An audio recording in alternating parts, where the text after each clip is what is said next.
पहला लिखा हुआ कि एक सामान्य भारतीय परिवेश में रहने वाले गाय की औसत दैनिक खुराक, यानी आप लोग जैसे खाते हैं ना डेली, कितना भात खाते हैं, कितना रोटी खाते हैं, डेली खाते हैं कि नहीं, तो उस तरह से जानवर के लिए भी कहा गया कि कितना मतलब कि डेली उसको भोजन है।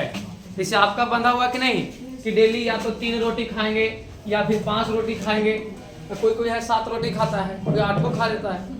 अब जैसे वो है तो वो क्या खाएगा, कम से कम 11 पहुँचा देगा कि नहीं। अब कोई कोई है कि 3 पर अटक जाएगा, अटकेगा। तो इस तरह से गाय भैंस के लिए अलग अलग खुराक है। जैसे कोई कोई 3 ओड़िया खा जाए, कोई 2 ओड़िया खा जाए, कोई 1 ही में अटक जाएगा। उसका पेट के ऊपर डिपेंड करता है, उसके शरीर के ऊपर डिपेंड करता है। अब देखिए इधर बालक, इधर ध्यान दो। अब उसके बाद कहा जा रहा है कि कम से कम कितना होना चाहिए, तो एक गाय या भैंस के लिए उसको डेली कितना हरा चारा, इसी को हम क्या कहते हैं, इसी को रुक्षांश भी कहते हैं। इसी को क्या कहते हैं, रुक्षांश कहते हैं। तो रुक्षांश जो है उसमें सूखा चारा भी आता है और हरा चारा भी आता है। यानी कहने का मतलब घास, पुआल, कुट्टी, भूसा, ये सभी को एक साथ मिला के क्या कहते हैं, रुक्षांश कहते हैं। और रुक्षांश कितना मिलना चाहिए, 15 से 20 केजी। अब उसके बाद है सांद्र पदार्थ का कंसंट्रेट। सांद्र पदार्थ का कंसंट्रेट, इसका कितना मात्रा है, तो 5 से यानी 4 से 5 केजी। सांद्र पदार्थ में हम बताए थे कि सांद्र पदार्थ में आता है खली, दाना खली, जैसे दाना देते हैं सिझा करके, और उसमें तेल देते हैं, ये सभी को मतलब कि सांद्र कंसंट्रेट के अंतर्गत आता है। धोन देते हैं, धोन समझते हैं, अरे जो मतलब कि जूठा रखते हैं, बचा हुआ खाना पीना बचा, चावल उवल बचा, सब बाल्टी में जमा के उसको दे दिए भैंस को। तो कितना हो गया, कम से कम 5 से 4 या 5 केजी। अब है जल कितना देना चाहिए प्रतिदिन, लगभग 32 लीटर, यानी 30 से 32 लीटर उसको क्या चाहिए, जल चाहिए। अब यहाँ पे है हमारे देश में परिवेश की मवेशियों की, यानी हमारे देश में मवेशियों की संख्या पूरे विश्व के मवेशियों की संख्या के 25% है। अगर पूछे कि संख्या का, जैसे पूरा विश्व भर में जितना गाय है, विश्व भर में जितना गाय है उसका कितना परसेंट, मात्र 25% है। यहाँ कितना परसेंट, 25% अकेले जो है कहाँ में है, भारत में है। अगर मान लिया जाए, एक डाटा मान के चले कि 100 गो कहाँ है, 100 गो अगर मान लिया जाए पूरे विश्व भर में गाय है, कितना गाय है, 100 गो अगर पूरे विश्व में एक डाटा मान लेते हैं, तो भारत में अकेले कितना है, 25।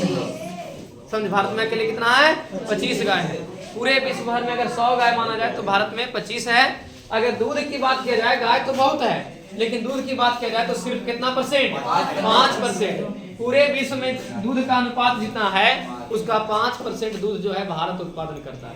यानी अगर मान लिया जाए कि 100 लीटर अगर मान लिया जाए पूरे विश्व भर में दूध का उत्पादन हो रहा है प्रतिदिन, तो 5 लीटर कहाँ से उत्पादन होगा, भारत से उत्पादन होगा। आया बात समझ में। अब उसके बाद है हमारे देश की गाय औसतन कितना लीटर, प्रतिदिन 1.5 लीटर, प्रतिदिन 1.5 लीटर जो है दूध प्रतिदिन देती है, यानी औसतन निकाला जाएगा। अब आप कहिएगा कि नहीं सर हमारे यहाँ गाय जो है 15 लीटर दूध देती है, कितना, 15 लीटर दूध देती है। तब मान लेते हैं कि 15 लीटर दूध देती है, लेकिन कोई के यहाँ ऐसा भी है कि लोटा में दुहाता है, कोई क्या ऐसा है कि लोटा और गिलास में दुहाता है, और कोई 2 बाल्टी लगाया पड़ता है कि नहीं। तो उस सब को एक औसत मान निकाला जाए तो कहा जाए कि भारतीय गाय जो है लगभग प्रतिदिन 1.5 लीटर की दूध देती है।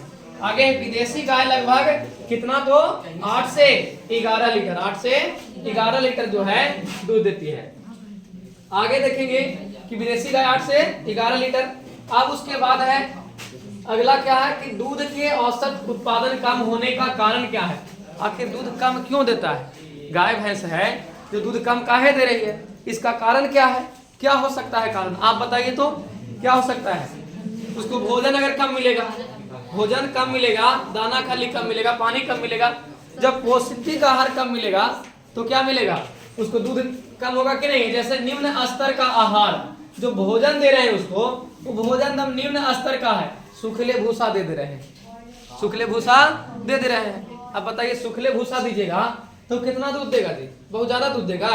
आगे है हरा चारा एवं पौष्टिक खाद्यान्न की कमी, हरा चारा एवं पौष्टिक खाद्यान्न की कमी। इसका मतलब है कि अगर मान लिया जाए आप घास नहीं दे रहे हैं, घास नहीं दे रहे हैं, अगर घास नहीं है तो कम से कम पौष्टिक खाद्यान्न दीजिएगा ना उसको, पौष्टिक पदार्थ दीजिएगा कि नहीं, जैसे तेल हो गया, खली हो गया, चोकर हो गया, अभी जो चोकर आता है बाजार से, कपिला पशु आहार आता है कि नहीं आता है, आता है, तो ये सब दीजिएगा तो क्या होगा, दूध की मात्रा बढ़ेगा। अब है निम्न स्तरीय देसी नस्ल के दुधारू पशु।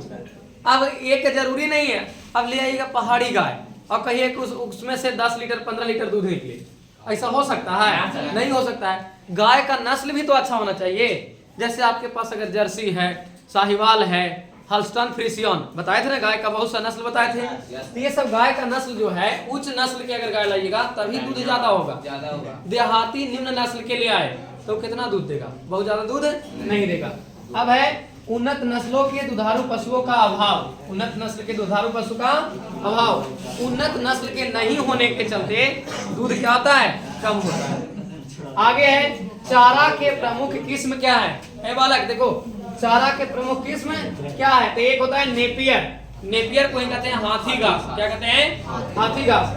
गिनी घास क्या है, गिनी घास, रोड्स घास और सूडान, इसी में चारा में ही आता है। बरसीम आप सुने हैं ना, बरसीम, बरसीम घास सुने हैं, तो बरसीम घास भी इसी के अंतर्गत आता है। तो ये सब घास का क्या है, टाइप है, यानी घास का प्रकार है जो हम लोग क्या करते हैं, खेतों में लगाते हैं, खास करके वो ऐसे दिनों में जब चारा नहीं मिल पाता है, चारा बाहर में नहीं मिल पाता है। अभी देखिएगा देहात के मतलब कि देखा जाए या गांव में देखा जाए, कहीं भी देखा जाए तो बरसात के दिनों में चारा बहुत मुश्किल से मिलता है, चारा है जो मुश्किल से मिलता है, क्योंकि सभी जगह में पानी हो जाता है और पानी भरने के चलते चारा सब क्या जाता है, खत्म हो जाता है, समझे। तो इसलिए चारा मिलना मुश्किल होता है। ठंड के मौसम में हम लोग यहाँ क्या उपजता है, ये सभी घास उपजाया जाता है। जैसे बरसीम घास अभी देखे होंगे, अभी लगाया गया होगा, अब कुछ दिन में क्या होगा, वो कटना चालू हो जाएगा और अभी से लेकर के फागुन चैत तक क्या होते रहेगा, कटते रहेगा। आया बात समझ में। तो ये था क्या, पशु प्रबंधन, यानी पशु को रखे हुए हैं तो किन किन बातों पे ध्यान देना है, पशु को रखे हुए हैं तो उसके भोजन पे ध्यान देना है, पानी पे ध्यान देना है। ऐसा नहीं कि भूखले टटुआ रहा है, बांध दिए हैं भूखले टटुआ रहा है, आपने लपेट लिए हैं और भैंस को ऐसे ही छोड़ दिए, समझे। हाँ